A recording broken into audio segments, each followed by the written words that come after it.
"Can I get a ride to my school presentation, please?" the poor girl whispered, clutching her worn-out folder like it was the only valuable thing she owned, unaware he was a CEO billionaire whose every minute was worth more than her entire semester's tuition. Her voice trembled with desperation, but her eyes carried a stubborn fire he couldn't ignore. She only needed a ride. But why was a poor girl begging a stranger outside a bus stop at sunrise for something as simple as a ride to her school presentation? And why him of all people?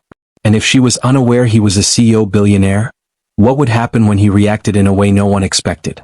The morning sun had barely broken over the city when Allison Sharp stood at the cracked pavement in front of Jefferson High, gripping her battered presentation folder to her chest. She looked like a girl trying to hold her entire life together in two shivering hands. Her bus hadn't come, again, and the presentation she'd spent 3 weeks preparing counted for 60% of her grade in her business communication class at Midlands Community College. Missed this and she kissed her scholarship goodbye.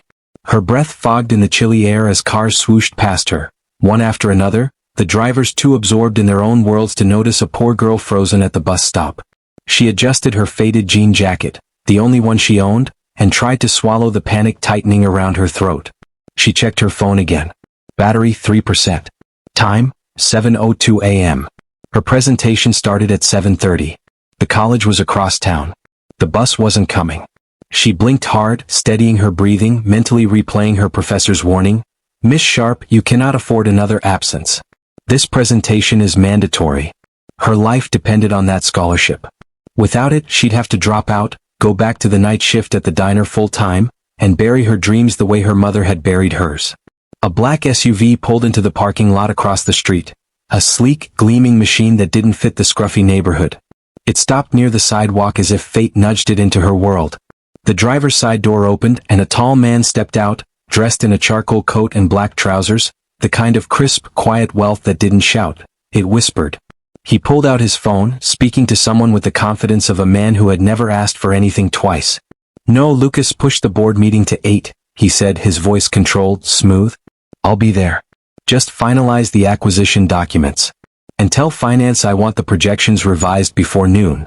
His tone wasn't harsh, but it was precise. Commanding. Efficient. Allison didn't know it yet, but she was staring at Ethan Hale, CEO Billionaire, owner of Hale Enterprises, a man whose name quietly hovered near the top of America's wealth lists. But to her, he was just a well-dressed stranger standing beside a car worth more than her entire apartment building. Ethan slipped his phone away and rubbed his temple, exhausted. His night had been long. Too long. Negotiations had stretched until nearly 4 a.m., and he'd gone home only to shower, change, and head back out. He stopped beside the SUV, scanning something on the dashboard tablet. A gust of wind nearly ripped Allison's folder out of her hands. Papers fluttered wildly. She gasped, scrambling after them. Ethan looked up at the sound, a sharp inhale, hurried footsteps, frantic hands chasing loose sheets. He watched for a moment, something tugging faintly at his expression. A memory flickered, one he didn't entertain often, of his mother collecting fallen coupons from a supermarket floor while pretending not to cry. He shook it away but not fully. One of Allison's papers flew past his shoe. He stopped it gently with his foot, picked it up, and handed it to her. She stilled. Up close he looked, unreal. Like the world made him in higher resolution. Dark hair, sharp jawline, calm but unreadable eyes.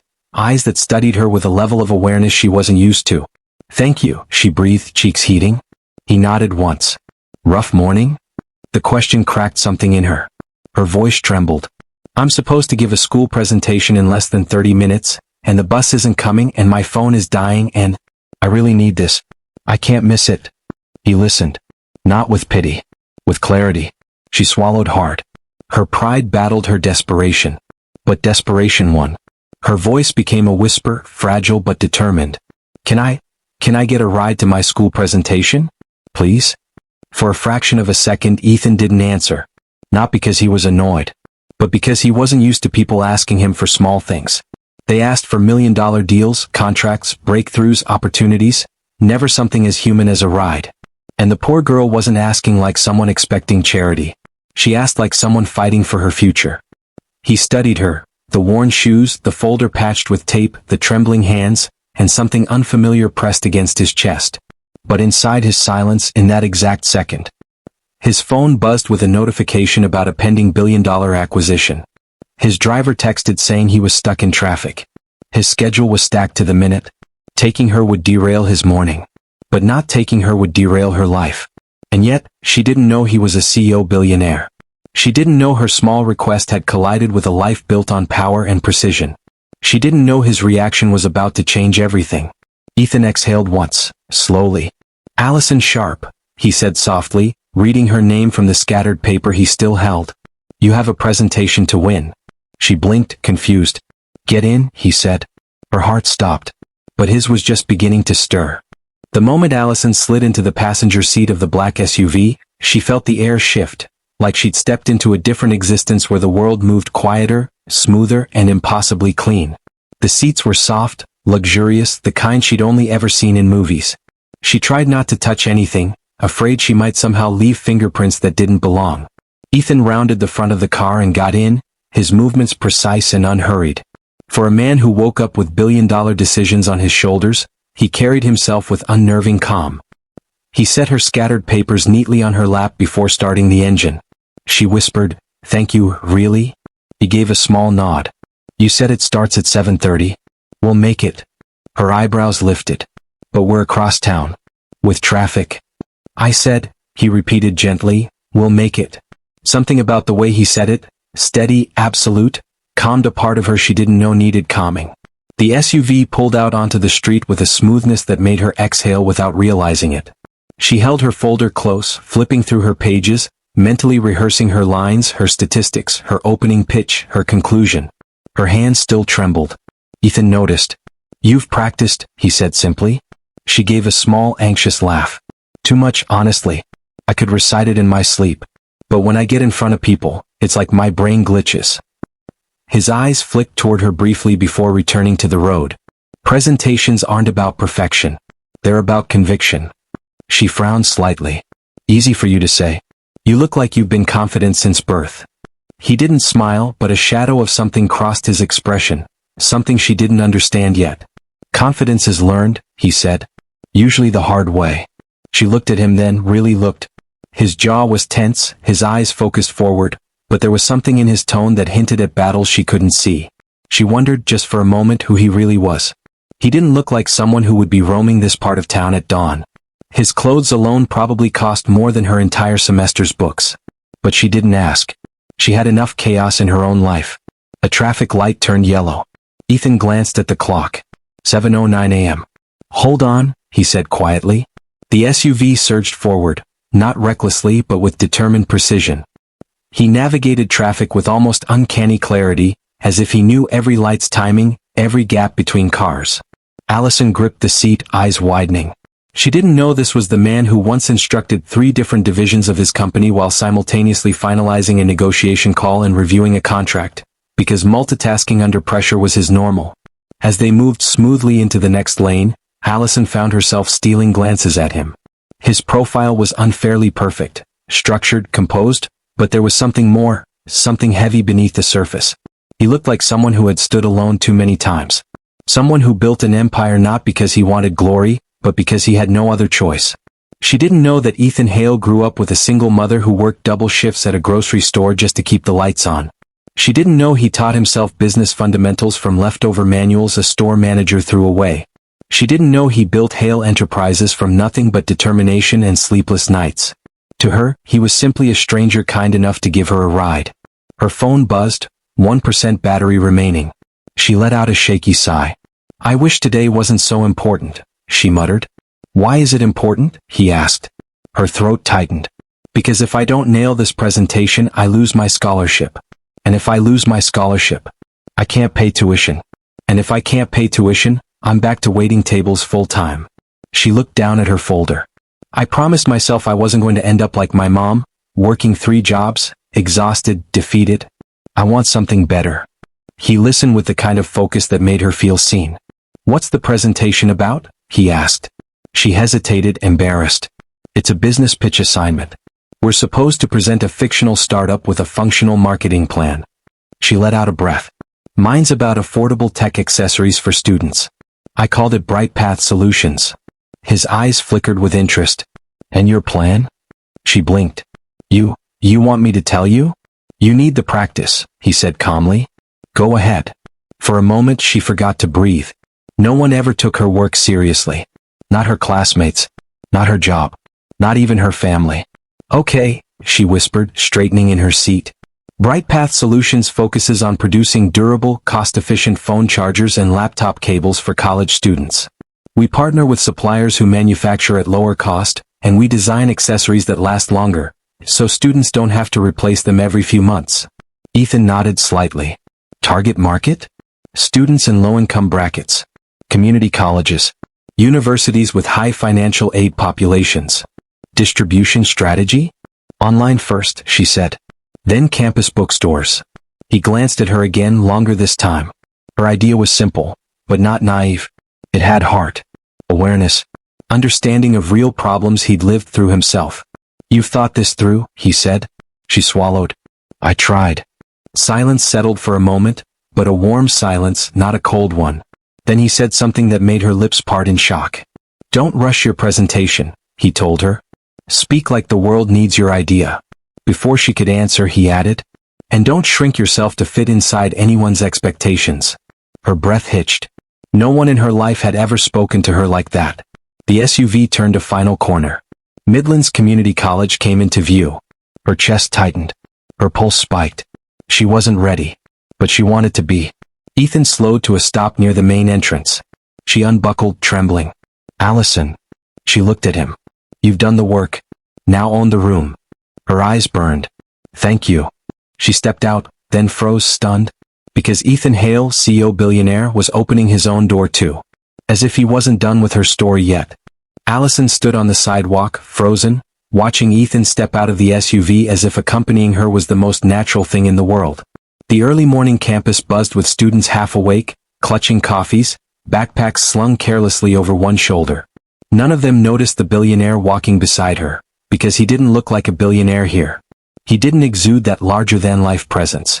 Instead, he blended just enough to look like someone important but not unreachable. Why are you getting out? Allison stuttered, hugging her folder. Ethan closed the car door gently. You're shaking. If I leave you at the entrance, you'll walk in thinking you're already defeated. Her breath caught. I didn't ask you to. You didn't have to, he said calmly. I don't start my meeting until 8. You have about 10 minutes until your presentation. 10 minutes. 10 minutes to breathe. 10 minutes before the most important assignment of her life. They walked through the courtyard. The cold morning breeze tugged at her jacket, swirling her hair into a messy halo around her face. Ethan kept a step beside her, hands casually tucked in his pockets. Students streamed around them, unaware that the man walking next to the poor girl who worked late-night diner shifts was someone who could buy the entire college if he wanted to. Allison swallowed nervously. You really don't have to babysit me. You've already helped enough. Ethan glanced at her. This isn't babysitting. Then what is it? His gaze softened, barely. Ensuring you don't sell yourself short. Her chest tightened. They reached the main building's entrance. Allison paused at the door, staring at her reflection in the glass. She looked small, worn, like someone who didn't belong in a place full of polished students with fresh notebooks and expensive shoes. Ethan saw her hesitation. What do you see? He asked quietly. A mess, she whispered. He shook his head. Look again. She forced herself to meet her reflection once more. Now, he said, voice low and firm, look at the girl who woke up before sunrise to chase a dream. The girl who worked nights and still found the strength to prepare something she believes in. The girl who asked a complete stranger for help because quitting wasn't an option. Her eyes glistened. You don't see a mess, Ethan said. You see effort, determination, potential. She blinked away tears. Why are you being so kind to me? He hesitated, just a fraction, but it was enough to reveal the truth beneath his controlled demeanor. Because once, he said softly, I was the one standing at a door thinking I didn't belong. A flash of memory hit him. A teenage Ethan in a hand-me-down dress shirt, standing outside the office of a scholarship board. Hearing whispers, he doesn't look like someone who belongs at this school. He had gone in anyway. But he'd never forgotten the sting. Allison didn't know what to say. The air between them felt heavier now. Realer. Before anything more could pass between them, the double doors swung open and a group of students spilled out, laughing. One of them bumped into Allison's shoulder without so much as an apology. Her papers wobbled precariously. Ethan's jaw tensed. He held the door open for her. Go on. I'll wait here until you get inside. You'll wait. He shrugged slightly. Think of it as insurance. Her lips parted, stunned. She stepped inside. The hallway was almost blindingly bright, lined with bulletin boards and posters. She made her way toward room 204, her heart racing. Ethan followed at a distance of a few feet, not invading, not intruding, just present. Students whispered. Not because they recognized him, but because a man like that walking behind her raised eyebrows. Allison ignored them. She didn't have space in her mind for shame. At the classroom door, she turned one last time. Ethan stopped several steps back, giving her room. He nodded once, a silent promise. Her lungs steadied. Her spine straightened. She walked into the classroom. Her professor, Ms. Daniels, glanced up. Cutting it close, Miss Sharp? I'm ready, Allison said, surprising even herself. Students smirked. One of them whispered, Sure, the charity case is ready. Allison's breath hitched. But then she remembered Ethan's voice. Speak like the world needs your idea. She lifted her chin. Yes, I'm ready. Ms. Daniels gestured toward the front. You're up. Allison walked to the podium. Everything inside her screamed, but she fought it. She placed her folder down and inhaled slowly. Good morning, she began, her voice trembling. My name is Allison Sharp, and this is Bright Path Solutions. She started weak. But as she moved into her plan, target market, distribution channels, cost efficiency, sustainability, something happened. Her voice strengthened. Her words sharpened. Her passion surfaced. The room went quiet. Students stopped whispering.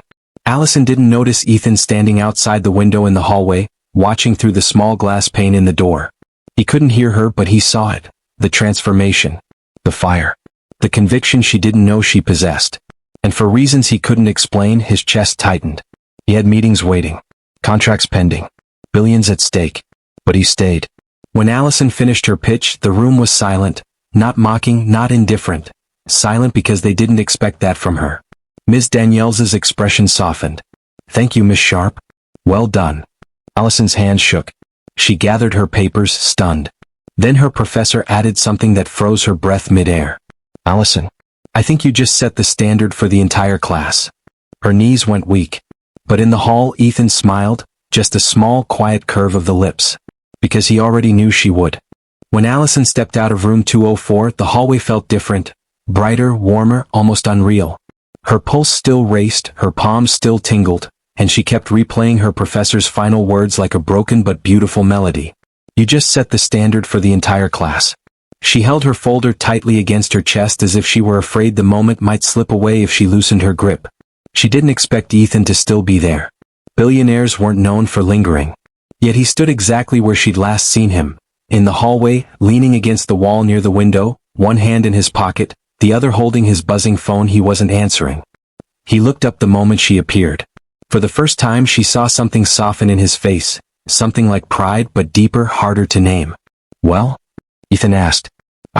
I did it, she whispered, voice small from disbelief. His eyes flickered with a quiet satisfaction. I know. You saw. I didn't need to hear it, he said. I saw enough to know you owned that room. Her throat tightened. She looked down, overwhelmed. She didn't know how to carry praise from someone like him. Praise was foreign in her life. Her mother was too tired, her classmates mostly dismissed her, and the diner customers didn't bother remembering her name. But he did. Ethan Hale remembered. Before she could respond, his phone buzzed again. He ignored it. Then a third time. He still ignored it. Is that your meeting? She asked. It can wait. You said it was at 8.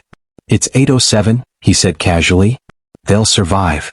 She stared at him as if he'd just said the sky was green. People like him didn't miss meetings.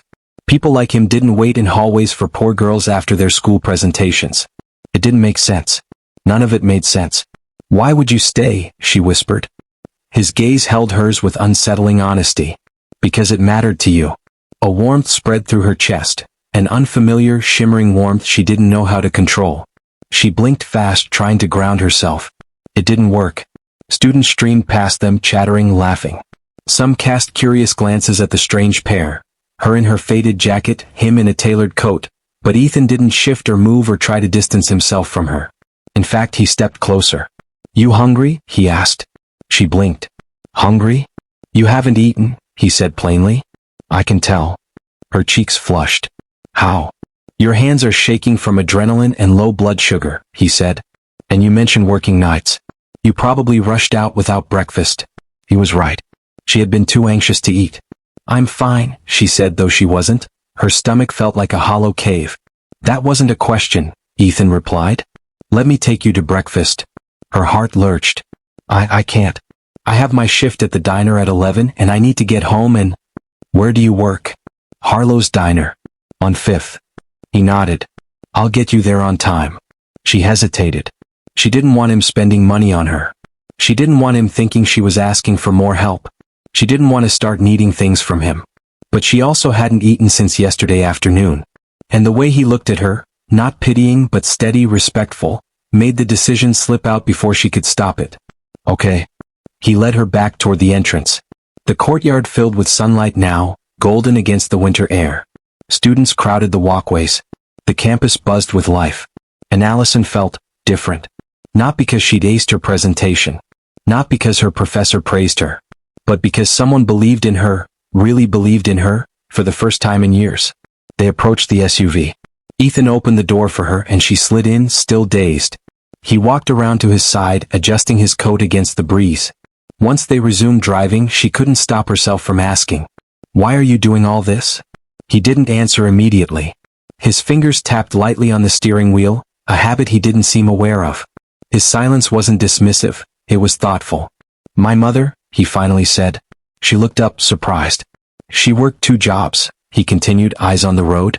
"Sometimes 3. She was smart, capable, driven. But no one took her seriously because she was poor." Allison swallowed hard.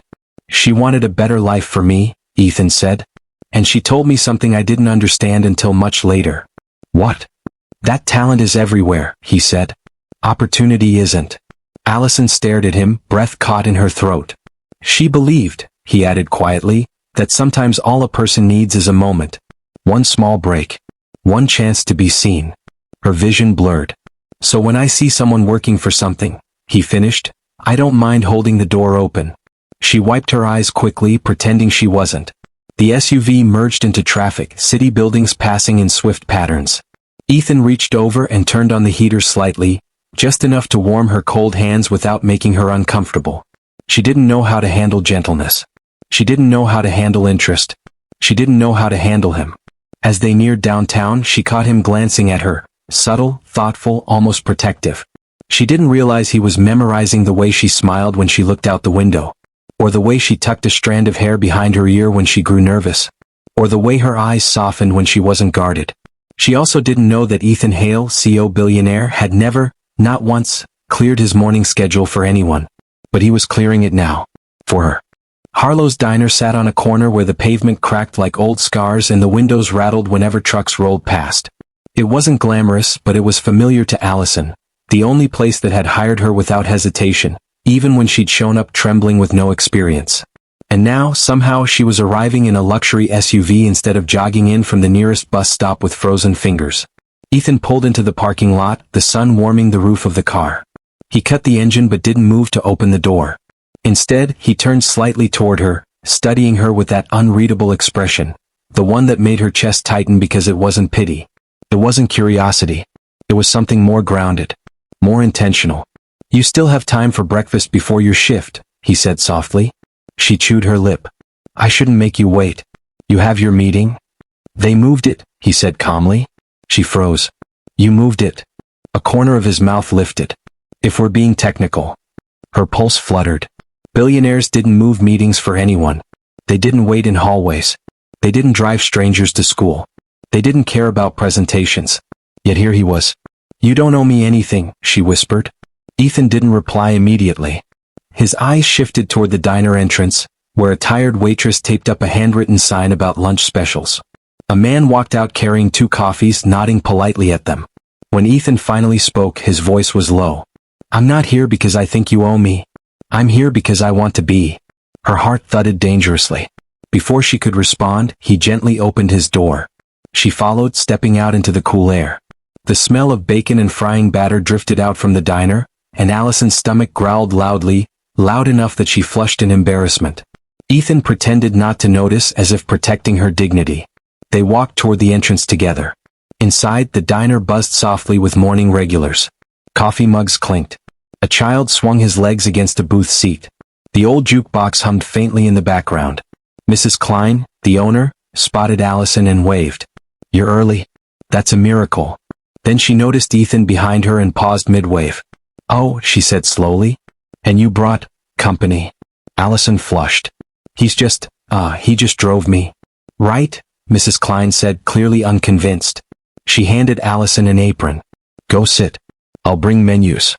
They chose a booth by the window, sunlight washing over the yellow formica table between them. Ethan sat with a posture that somehow made the cheap vinyl seats look like a boardroom chair. Allison sat across from him, suddenly aware of every flaw in the diner, the peeling wallpaper, the sticky window frame, the crooked napkin dispenser. "I'm sorry it's not nicer," she mumbled. Ethan looked genuinely confused. "Why would you apologize for a place that keeps its doors open to people who need it?" Her breath hitched. Mrs. Klein returned with menus. "Coffee?" "Yes," Ethan said. "Black?" she asked. He nodded. She turned to Allison. "Usual?" "Please." When she left, Allison watched him over the rim of the menu. "Can I ask you something?" she said softly. "You can ask me anything." Her heart hammered. "Why did you help me this morning?" "Really?" He rested his elbows lightly on the table. "Do you want the short answer or the real one?" "The real one." His eyes softened. "You reminded me of who I used to be." Her breath caught. He continued, "There's something rare about someone who keeps fighting even when the world keeps pushing them down. Most people quit. You didn't." Her eyes burned. "And," he added quietly, "I haven't had a conversation this honest in months." She laughed shakily. "Honest? I was a mess. You saw me chasing papers like a maniac. And I respected you for it," he said simply. Just like that, the diner seemed smaller, quieter, more intimate, as if the world outside had paused, waiting for whatever came next. Their coffees arrived, and Ethan thanked Mrs. Klein in a tone so respectful that she blinked, taken aback. Allison wrapped her hands around the warm mug. "So what happens now?" Ethan tilted his head. "What do you want to happen?" Her throat tightened. She didn't know. She'd never been asked that question by anyone who meant it. She swallowed. "I want to stay in school," she said. "I want to keep my scholarship. I want to make something of myself." "You will," Ethan said with certainty that made her chest ache. She shook her head. "It's not that easy." "It can be," he said, "if someone believes in you." The words settled between them, heavy and real. Before she could answer, Mrs. Klein returned with plates, pancakes for her, eggs for him, and set them down gently. Allison murmured a thank you. As she took her first bite, her shoulders relaxed. Ethan watched her with quiet amusement. "What?" she asked, mouth full. "Nothing," he said. "Just seeing you breathe for the first time today." She laughed, the sound surprising both of them. They ate in comfortable silence. When Allison finished, she glanced at the clock. Her shift started in 5 minutes. "I should go clock in," she said reluctantly. Ethan stood when she did, instinctively. "Allison," he said, voice calm but firm. "This isn't the last time we'll see each other." She froze. "It's not?" "No," he said. "Not unless you want it to be." For a moment she forgot the diner, the customers, the shift. She only saw him, standing there with the morning sun behind him, looking at her like she was someone meant to be noticed. "I don't want it to be," she whispered. His chest rose slightly. "Then it isn't." He didn't touch her. Didn't crowd her. Didn't rush her. He simply nodded once, a silent promise thicker than words. She tied her apron, cheeks warm, and stepped toward the kitchen. Before she disappeared behind the swinging doors, she looked back. Ethan Hale was still there. Watching. Waiting. And for the first time in her life, Allison Sharp walked into her shift feeling like her story was just beginning.